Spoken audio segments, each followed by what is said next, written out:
Olá, amigos, sejam bem-vindos à nossa primeira aula juntos. Nós estamos dando início aqui ao nosso estudo bíblico sobre como evangelizar as testemunhas de Jeová. E vai ser muito legal compartilhar essas informações com vocês. A minha oração, aliás, a nossa oração, é que Jesus Cristo seja exaltado através desse material. Que nós possamos sentir mais confiantes, mais encorajados para compartilhar as boas novas do Evangelho com aquelas pessoas que precisam ouvir o Evangelho, precisam conhecer o perdão eterno em Jesus Cristo. Queria destacar aqui, logo de início, quanto ao copyright desse material, os direitos, fique à vontade de compartilhar esse vídeo, essas informações aqui coletadas, esses slides, esse PowerPoint, pode compartilhar à vontade, ok? Inclusive, fica aí a sugestão, se você achar legal, de montar um pequeno grupo na sua igreja. Né? Converse com o seu pastor, se ele achar legal a ideia de você, ao longo de 2, 3 semanas, compartilhar essas mesmas informações com o pessoal, os seus irmãos e as suas irmãs. Né?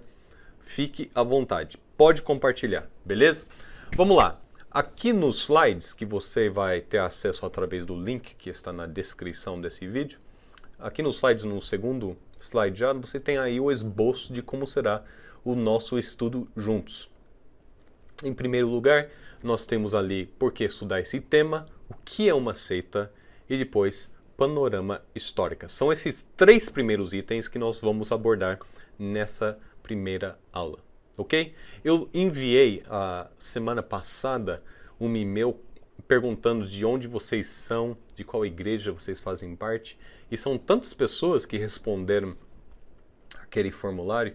Eu vi que temos pessoas de várias idades, né, do 20 aos 55, de todos os estados brasileiros, e também muitas pessoas de muitas igrejas diferentes também. Igreja quadrangular, igreja presbiteriana, igreja batista, inclusive pessoas que não estão frequentando alguma igreja, estão fazendo parte desse nosso estudo bíblico. Eu espero que essas informações sejam úteis, que sejam uma bênção à sua vida.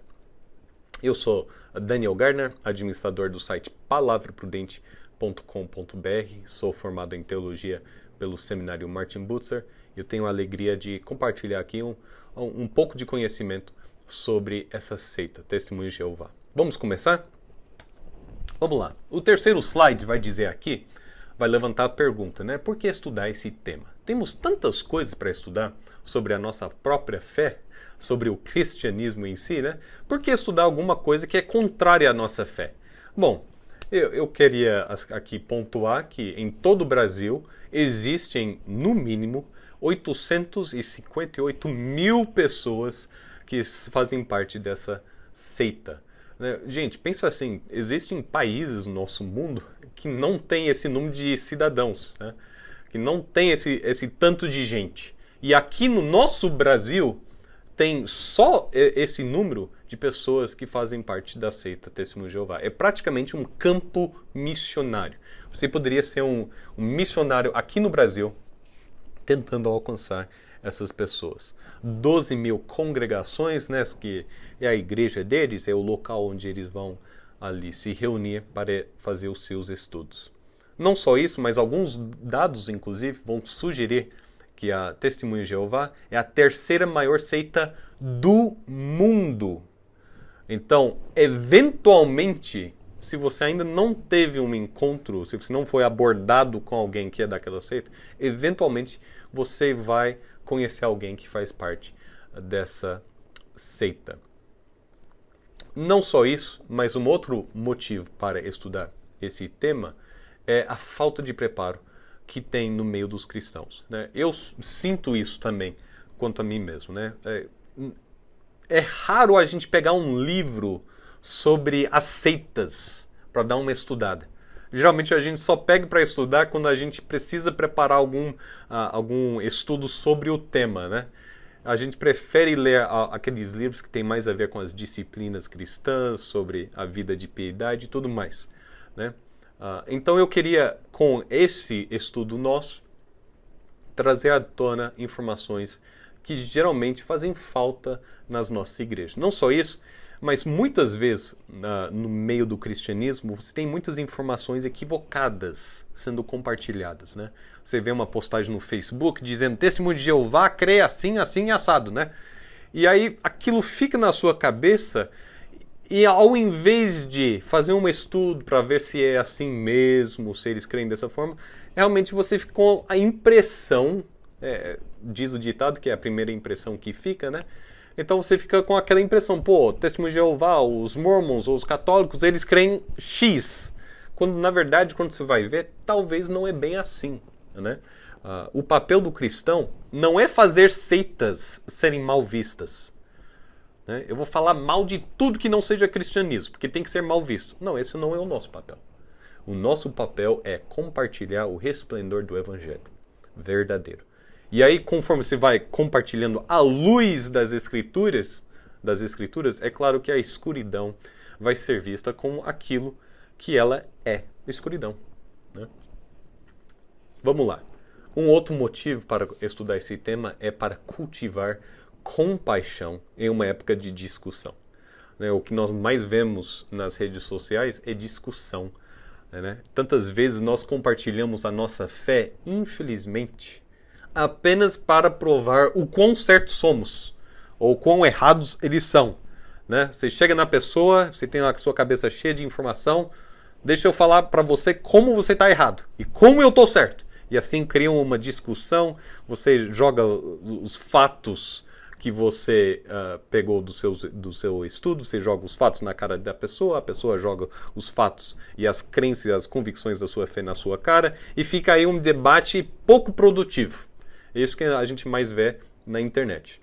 Esse estudo que nós preparamos não é para esse fim, e sim para cultivar compaixão. Muitas vezes nós não temos a compaixão de Jesus Cristo.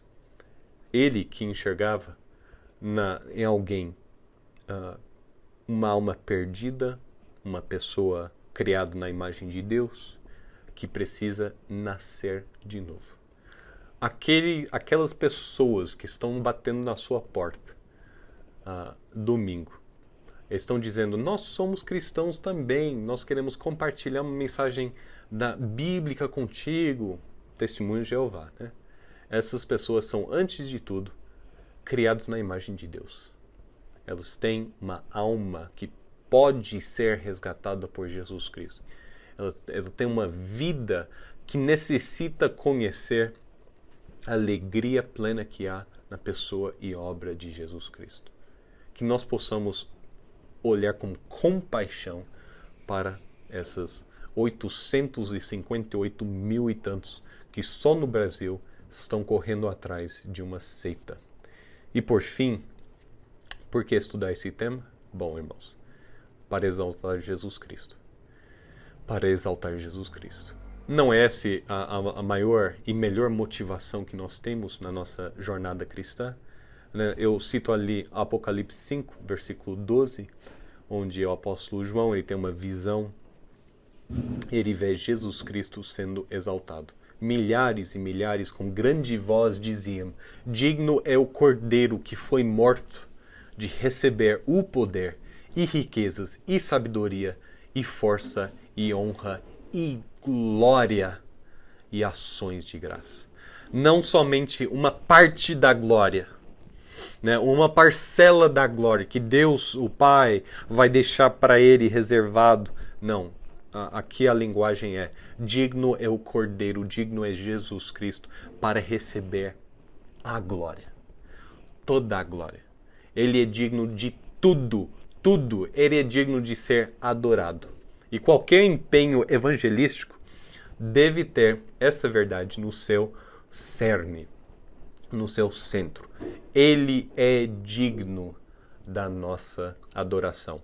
Compare, por exemplo, aqui no slide, no 7º slide, compare essa verdade que nós temos em Apocalipse com essa citação que foi publicada na revista da Testemunho de Jeová em 1954, onde a revista vai afirmar assim: nenhuma adoração distinta deverá ser rendida a Jesus Cristo. que está glorificado nos céus. Nossa adoração deve ser direcionada a Deus Jeová. Eles vão entender que aquela pessoa que adora Jesus Cristo, a sua adoração é fora de foco. Está colocado na pessoa errada. Quem merece a nossa adoração, quem merece receber todo o louvor para todo sempre, quem é digno da glória, é somente Deus Jeová. E Jesus Cristo, inclusive, vai adorá-lo, mas nós não devemos adorar a pessoa de Jesus Cristo. Ele não é digno. Então, há uma grande necessidade dessa mensagem do Evangelho chegar aos nossos amigos e amigas que fazem parte dessa seita. Por que usamos a palavra seita? O que é uma seita? Eu posso chamar de seita qualquer denominação, qualquer religião, qualquer crença que é diferente do que a minha crença, né? O que é uma seita? Vamos definir aqui os termos. Uma seita, diz o Rob Rhodes, ele já escreveu muito sobre as várias seitas, Mormons, Testemunhos de Jeová, por aí vai. Ele vai usar a seguinte definição. Uma seita é um grupo religioso que deriva de uma religião, né? Ela vai dizer que ela vem de uma religião, mas ao mesmo tempo ela nega explicitamente ou implicitamente uma ou mais doutrinas essenciais daquela religião. Caso clássico são as Testemunhas de Jeová. Elas vão dizer, nós somos cristãos também. Nós fazemos parte do cristianismo. Mas ao mesmo tempo, as crenças que ela tem, algumas doutrinas que ela defende, são totalmente contrárias a doutrinas essenciais do cristianismo. Né? Dizer que Jesus Cristo não é Deus, que que Deus o ressuscitou, mas ele mesmo não se ressuscitou, ele não teve esse poder para voltar da morte, isso nega algumas doutrinas essenciais do cristianismo. Né? É por isso que usamos a palavra seita para nos referir às Testemunhas de Jeová. Vamos lá. Como é que começa essa nossa história? Começa lá no século XIX com Charles Taze Russell. Né? Ele nasce em um lar cristão em 16 de fevereiro de 1852, na cidade de Pittsburgh, Pensilvânia, nos Estados Unidos. Seus pais são presbiterianos, ele foi criado na igreja presbiteriana. Mas ele vive algumas crises. Infelizmente, aos 9 anos, a sua mãe morre e já aos 16 anos ele vira sócio na empresa do seu pai. Seu pai, se não me engano, tinha hotéis ou restaurantes, algum tipo de empresa que estava dando bastante lucro, inclusive, e ele começa a trabalhar naquele ramo junto com seu pai. Ele, ainda adolescente, vai passar por uma crise de fé, quando ele está tentando compartilhar o evangelho com um amigo dele, e esse amigo faz alguma pergunta sobre o inferno, né? E ele não sabe responder essa pergunta. Então ele começa a ficar em crise sobre a realidade do inferno, porque Deus mandaria alguém para o inferno, sobre a eternidade do inferno, sobre o que o cristianismo apresenta ou defende acerca do inferno. Ele fica em crise. Então ele começa a abandonar a igreja. Ele passa alguns anos longe da igreja, inclusive procurando outras religiões, budismo, aquelas religiões mais orientais, espiritismo e assim vai. Ele está à procura de alguma verdade concreta, alguma verdade genuína que ele possa compreender. Bom, nesse cenário, temos que levar em consideração o que está acontecendo no contexto, o que está acontecendo naquela época, ok? Uma pausa. A gente vai voltar à história do Charles Russell, tá? Mas vamos entender aqui o seu contexto. O que está acontecendo? É importante destacar que aquele período ali do século XIX e tal, início do século XX, era um contexto de grandes reavivamentos e especulações, muitas e muitas especulações proféticas do século XIX. Né? Um exemplo claro disso é o nosso amigo batista William Miller, você tem aí a foto dele.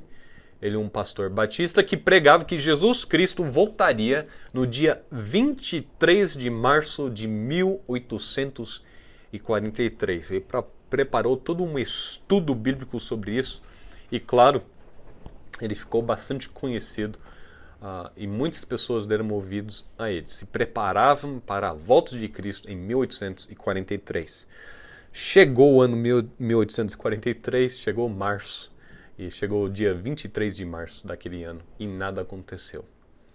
Então William Miller ele vai voltar para os seus estudos, vai trabalhar novamente a matemática, o significado, blá, e vai fazer um cálculo para dizer então que dia 22 de outubro do próximo ano Jesus Cristo voltaria. O dia ficou conhecido como o dia do grande desapontamento, quando Cristo não voltou. Tem uma coisa que você precisa entender aqui. Quando esses líderes faziam ou fazem essas profecias, o que acontece? Muitas pessoas, por acreditar mesmo que Jesus Cristo vai voltar naquele dia, acabam, por exemplo, vendendo a sua casa ou desistindo de seu negócio, deixando de trabalhar, desistindo de se casarem, por exemplo. Isso já aconteceu também. Onde o casal pensa assim, puxa, mas se Jesus vai voltar em outubro, então do que adianta a gente criar uma família? Sabe? Ou seja, é muita frustração, é muita tristeza no coração de uma pessoa quando aquela data chega e Jesus Cristo não aparece, entendeu? Porque já foi um grande prejuízo para aquela pessoa defender essa visão de que Jesus Cristo voltaria em tal dia. Bom, no caso do nosso amigo William Miller, ele se arrepende de ter feito aquelas profecias, ele volta para a sua igreja, confessa o seu pecado, é perdoado e aceito de volta, e se não me engano, ele nunca mais vai escrever algo sobre o tema de profecia. Ele não, mas muitos dos seus seguidores vão levar as profecias dele adiante, fazendo pequenas modificações, mas usando os mesmos cálculos, significados, né, aquela lógica que ele usava, vai ser compartilhado por gerações e gerações. Inclusive, a Ellen White, né, ela foi uma das pessoas que ajudou a fundar a Igreja Adventista. Ela foi uma pessoa que usava material do William Miller, né? E ela vai levar o pensamento do Miller adiante nos movimentos adventistas. Bom, voltando agora no caso do Charles Russell. Ele, com 19 anos, ele vai entrar por acaso, por curiosidade, numa igreja adventista, ok? Uma igreja que afirma que Jesus Cristo já voltou e vai usar essas profecias e tudo mais no seu ensino. E o Charles Russell vai depois escrever que é naquela igreja, naquela noite, onde pregava um tal Jonas Wendell sobre profecias do fim do mundo e a volta de Cristo, é ali onde Deus vai dar a ele uma vislumbre da verdade que ele tanto buscava, né? Depois ele vai chegar à convicção de que a igreja adventista também é errada, que também é totalmente equivocada, mas ele vai afirmar que Deus usou uma igreja adventista para restaurar a fé dele. Os adventistas creem, ou entendiam, que William Miller, aquele pastor batista, ele acertou a data da vinda de Cristo, né?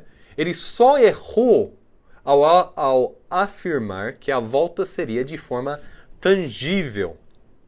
Os adventistas vão defender, então, que Cristo voltou espiritualmente e já está estabelecendo o seu reino.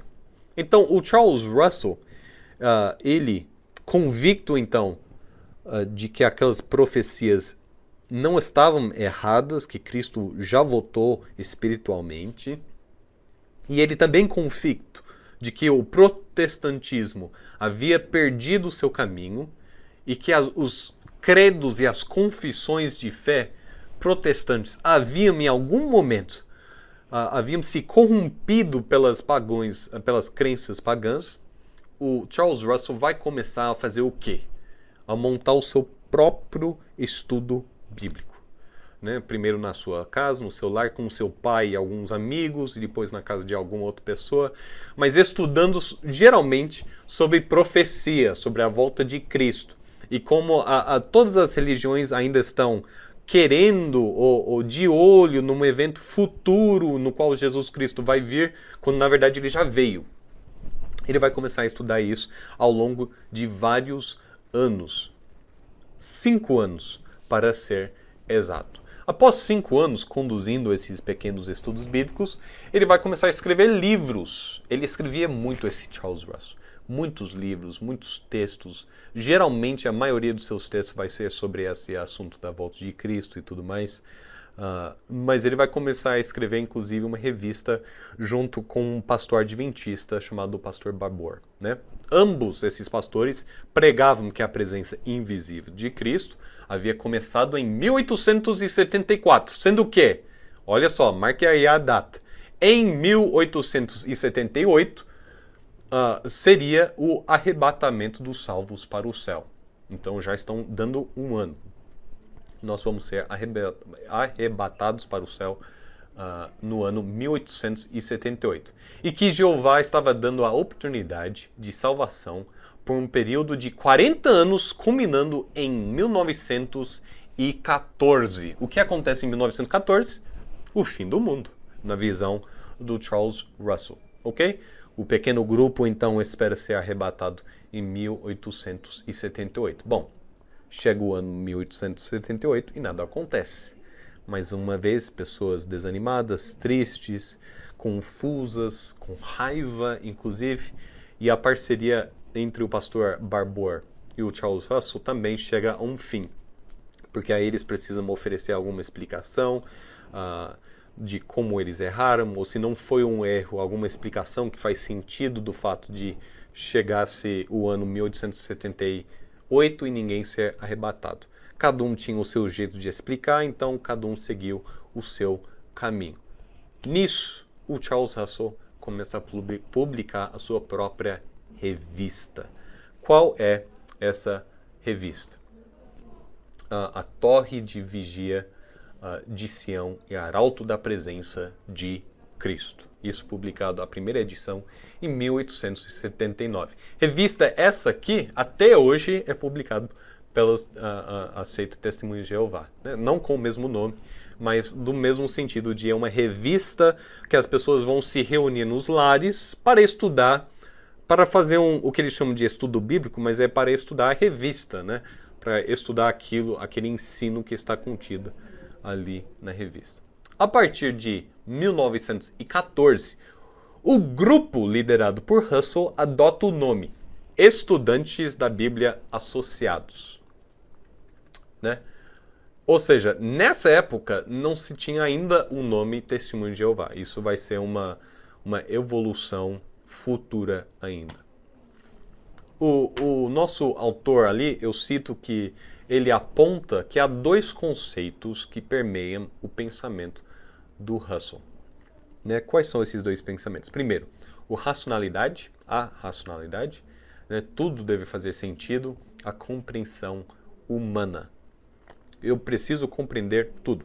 E também, segundo, restaurismo, muito forte também, né? De vamos voltar ao jeito antigo de se fazer as coisas, vamos voltar a definições corretas, vamos voltar ao jeito certo de se servir a Deus. É necessário restaurar os significados verdadeiros ao ensino cristão. Um exemplo disso, por exemplo, é a doutrina da Trindade. Né? A doutrina da Trindade, irmãos, cá entre nós, é difícil de entender. É impossível entendê-la. Né? Ela é muito maior do que a nossa compreensão humana. Logo, o Russell vai negar a doutrina da Trindade e vai dizer que ela precisa ser restaurada por um entendimento verídico, genuíno, bíblico. E qual é esse entendimento? O entendimento dele, o entendimento que ele vai passar através das suas revistas e os seus escritos.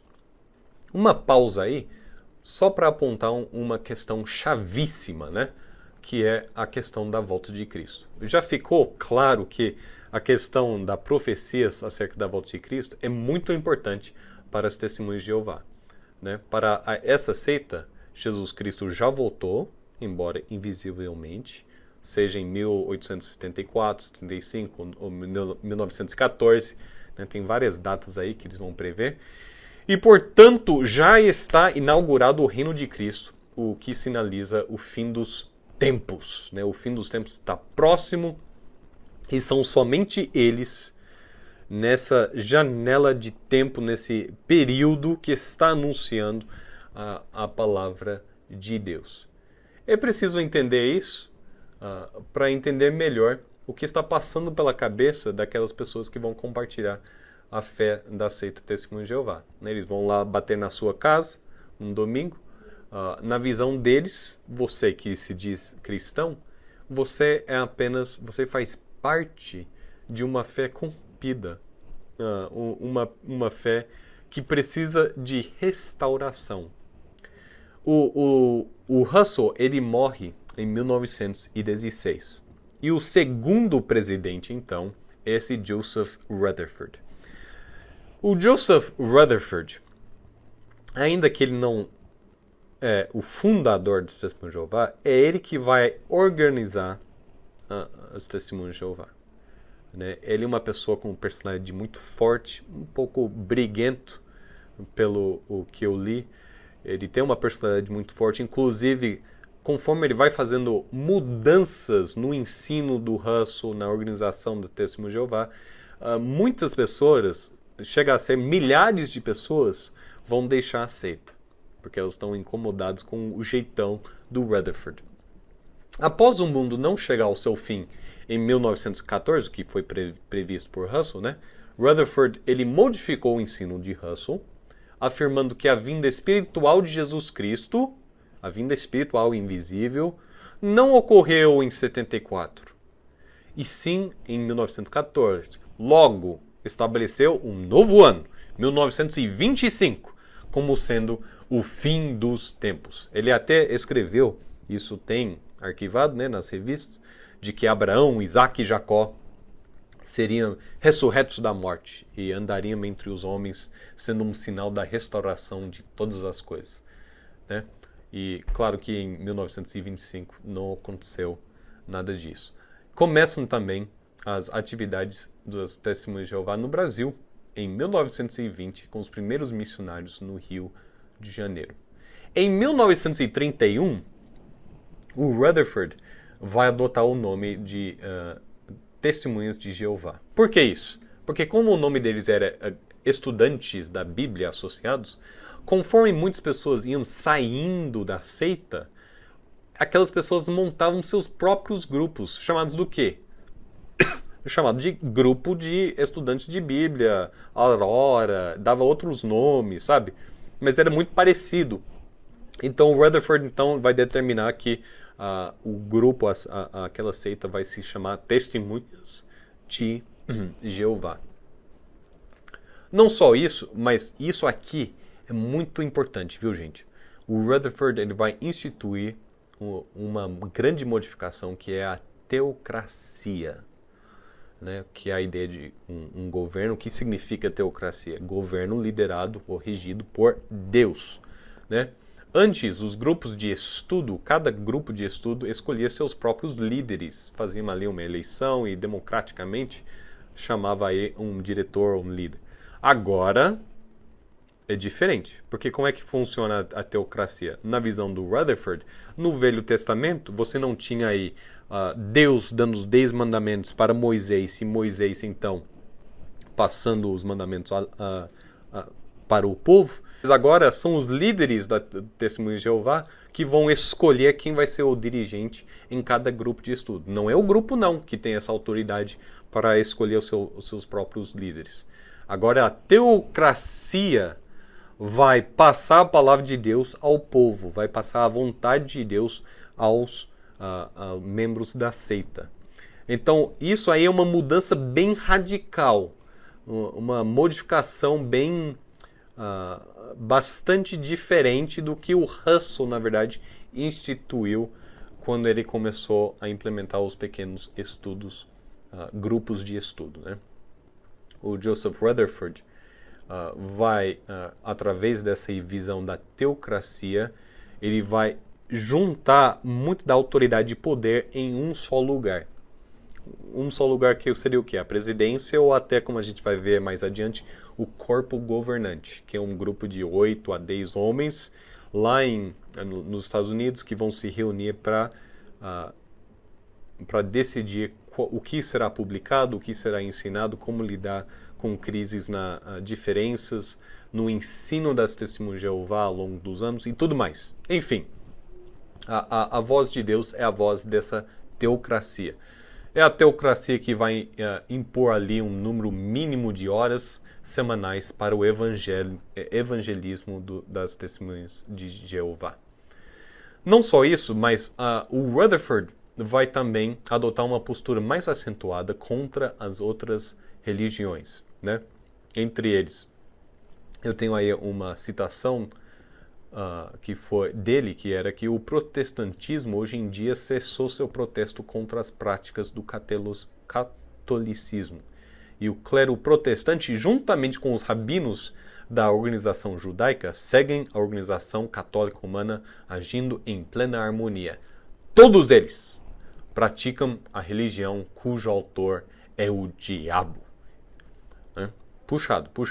Ou seja, somente as testemunhas de Jeová é que vão compartilhar uma mensagem verdadeiramente evangelística, verdadeiramente bíblica, no ponto de vista dele. O resto é do diabo. Essa mensagem ecoa também em 1991, quando em uma das revistas diz o seguinte, nós encontramos essa citação: as igrejas católica, ortodoxa e mais tarde as protestantes adotaram todas elas esses dogmas falsos e assim tornaram-se parte de Babilônia, a Grande, o império mundial da religião falsa do diabo. Né? Então, as pessoas que vêm até a sua porta, né, compartilhar a respeito da fé da Testemunha de Jeová, eles vão entender que mesmo você se chamando cristão, você precisa ser restaurado. O Rutherford vai morrer em 1942 e então chega o terceiro presidente. São 5, tá, gente? Esse é o terceiro. O Nathan Knorr, ele é durante a presidência dele que as Testemunhas de Jeová vão fazer aquela tradução do Novo Testamento, conhecido como tradução do Novo Mundo, né? E o Knorr também, que estabelece a proibição de transfusão de sangue e o transplante de órgãos. Ele revogando.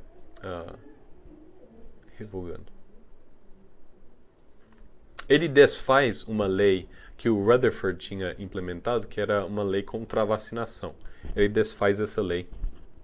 E também, durante a sua presidência, o corpo governante é reconhecido oficialmente. Então, a partir do Knorr para frente, as próximas 2 presidências, o presidente não tem tanta autoridade, né? A sua autoridade é mais simbólica, porque quem vai governar de fato é o corpo governante, que é esse grupo de 8 a 10 pessoas, dependendo, que vão governar sobre todos os assuntos das Testemunhas de Jeová. Se você entrar no site de Testemunhas de Jeová, lá tem os nomes das pessoas que hoje fazem parte do corpo governante. E também o Knorr, ele vai apontar para 1975, ser o ano que marca o início do reino milenial de Jesus Cristo. Puxa, e aí todo mundo fica tão ansioso para o ano 1975, achando que vai ter grandes e bizarras mudanças, mas chega o ano, passa o ano, nada acontece. Uma mudança radical também é que durante a presidência do Nathan Knorr, os livros e os artigos produzidos pela liderança deixam de carregar o nome do seu autor, né? O Russell assinava embaixo aquilo que ele escrevia, o Rutherford também assinava embaixo. Mas durante a presidência do Knorr, e você vai perceber isso até na literatura que você encontra hoje, né? Os artigos, os livros não são assinados embaixo pelo nome do presidente ou responsável, né? O copyright é apenas, né, a Sociedade Torre de Vigia de Bíblia e Tratados, né, que é o nome oficial deles. Eles vão dizer que é melhor os autores serem anônimos, porque isso glorifica mais o nome de Deus quando o autor não é conhecido. Knorr morre em 1977 e o quarto e penúltimo presidente é esse Frederick Franz, que torna-se presidente aos 83 anos de idade. Também ele, como universitário, ele tinha a intenção de ser um pastor presbiteriano, mas ao ler os volumes Estudos nas Escrituras do Russell, ele se desligou da igreja presbiteriana para ser membro da seita. Ele nunca casou.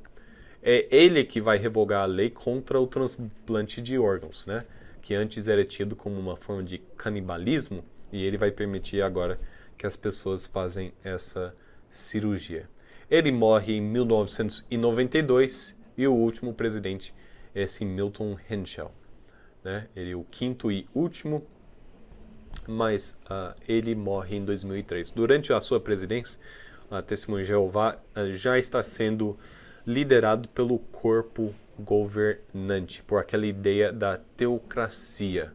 Deus vai fazer a sua vontade ser conhecida à liderança da seita, e você que é membro da seita, é bom você obedecer o que a liderança pública estabelece. Quero compartilhar um texto muito triste que você encontra no site das Testemunhas de Jeová, sobre lealdade à teocracia, ok? Fiz uma tradução aí pessoal, porque só se encontra esse texto no inglês, mas vai começar assim o texto. A vida é uma dádiva de Deus. Toda pessoa sensata deseja vida, porém, para a ter eternamente, precisamos desejá-la ao ponto de estar disposto a atender os requisitos de Deus. Entre esses requisitos é a lealdade à sua organização teocrática. A palavra teocracia significa, escreve os Testemunhos de Jeová, a palavra teocracia significa aquilo que é de acordo com a lei, o domínio de Deus. Lealdade significa fidelidade em amor e dever, fidelidade nas obrigações. Portanto, isso aqui é chave. Lealdade à organização teocrática significa ter um coração em harmonia com os planos de Deus. Uma pausa aí. Você já viu, né?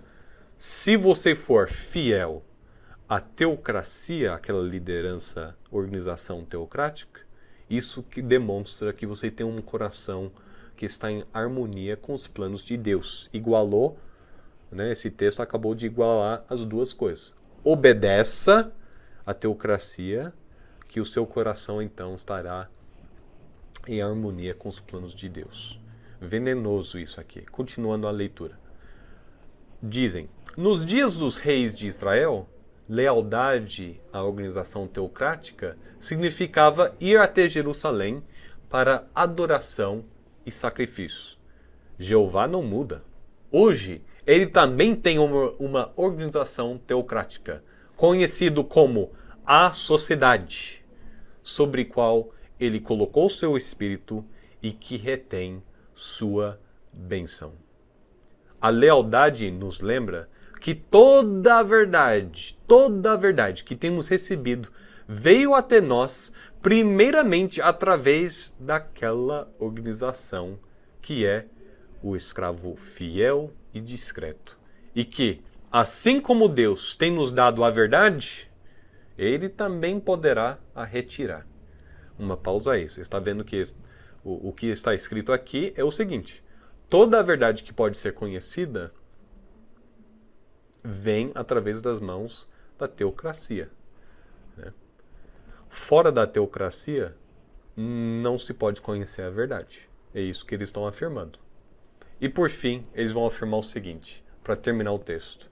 E hoje nós, se somos leais aquela organização teocrática até nos pormenores, então, quando nos deparamos com provações severas, certamente seremos leais à organização teocrática e, assim, manter uma boa consciência, obter a aprovação do Jeová e ganhar a vida eterna. O que está sendo afirmado aqui? Ou você se submete à teocracia, à liderança da Testemunha de Jeová, ou você coloca em dúvida a sua boa consciência, a aprovação do Jeová para contigo e a vida eterna. Nós vamos entrar na próxima aula na teologia dos Testemunhos de Jeová.